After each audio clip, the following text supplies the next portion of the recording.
I forgave my wife's first affair. Then I caught her in a room with another man. She thought she could manipulate me again.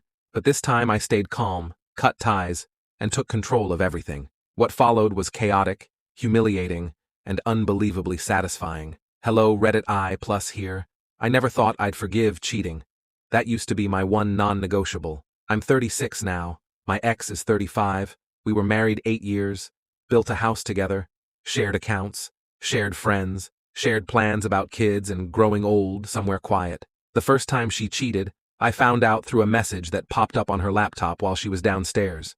It wasn't graphic. It didn't need to be. It was intimate enough to punch a hole straight through my chest. When I confronted her, she broke down immediately. Swore it was emotional. Swore it never got physical. Swore it was a stupid mistake during a rough patch. She blamed stress. She blamed distance. She blamed herself. And I did something I swore I'd never do. I forgave her. We went to counseling. She cried every session. Promised transparency. Gave me passwords. Deleted social media. For months, she did everything right. Flowers on random days. Long talks at night. Reassurance. I convinced myself we survived it. But here's what nobody tells you about forgiving betrayal. You don't go back to who you were. You become hyper-aware. You notice tone changes. You notice late replies. You notice everything. Still, life settled. We found a rhythm again.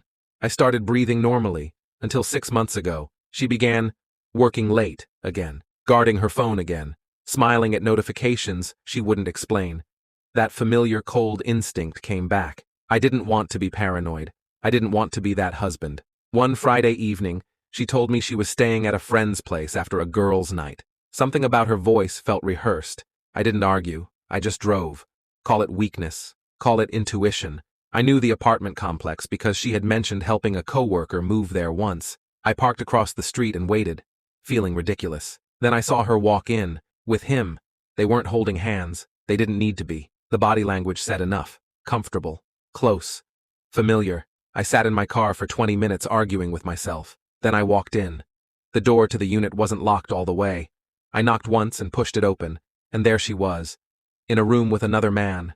Clothes on, but too close, too intimate. The air felt heavy. The look on her face when she saw me wasn't confusion. It was terror. I didn't scream. I didn't swing. I just looked at her and said, "Again?" She followed me outside crying, saying it wasn't what it looked like. Funny how it's never what it looks like. This time there were no therapy talks, no second chances, no long discussions about rebuilding. I contacted a divorce attorney the next morning. That's when things got ugly. She shifted from tears to strategy fast. Suddenly I was emotionally distant. Suddenly she felt neglected.